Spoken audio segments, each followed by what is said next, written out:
mọ Oòduà o.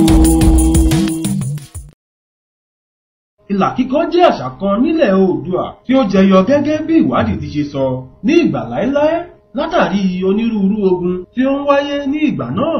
Àwọn ogun wọ̀nyí ló ń kó ọmọdé dàgbà lọ́kùnrin lóbìnrin kúrò ní ìlú. Ọ̀pọ̀ ènìyàn ló gba ojú ogun dé ọwọ́ àwọn olówó ẹrú tí wọn kò sì lè tọ́ka sí ìlú tàbí agbègbè ibi tí wọ́n ti ṣẹ̀ wá. Torí ìdí èyí, àwọn àgbààgbà ilẹ̀ Yorùbá fi inú konú, wọ́n sì gbìmọ̀ pọ̀.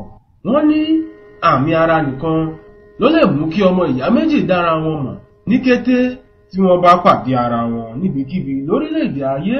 Ìlà yìí ni yóò tọ́ka sí ọmọ ibi tí ènìyàn yìí ṣe tàbí ìdílé àbí ìlú tí ènìyàn ti wá. Ẹ̀wẹ̀, àwọn kan gbàgbọ́ pé ẹ̀ṣọ́ ara lásánlàsàn ni ìlà kíkọ jẹ́. Wọ́n wí pé ìlà kíkọ máa ń dákún ẹwà ara ni. Ìlà tí à ń kọ sí méjì ni ó wà. Ìkíní, ìlà ara. Ìkejì ni ìlà ojú, èyí tí a ó máa làyéra wa lórí ètò lónìí. Yorùbá mọ Oòduà o. A ní oríṣiríṣi ìlà ojú. Àwọn ìlà ojú wọ̀nyí là ń kọ sí iwájú orí, ẹ̀rẹ̀kẹ́ tàbí agbọ̀n. Nítòótọ́, ìlà ojú máa ń dára pọ̀ lójú àwọn tí ó bá kọ ọ́. Ni wọ́n ṣe ń pe àwọn tí wọ́n kọ pélé sójú ní pélé yẹjú. Oríṣi ìlà ló wà tí wọ́n sì yàtọ̀ gedegbe síra wọn. Gbogbo ìlú ní ìgbàláyé ló ní irú ìlà tí wọ́n ń kọ. Àmọ́ àwọn ìlà wọ̀nyí fi ojú jọ ìra wọn díẹ̀. Fún àpẹẹrẹ, Èkìtì á bu ìlà Gọ̀m̀bọ́, pélé ní ti Oǹdó ìlà Àbàjà tàbí kẹ̀kẹ́ tí ó máa ń dúró sí ọ̀gọ́gán ẹ̀kẹ́.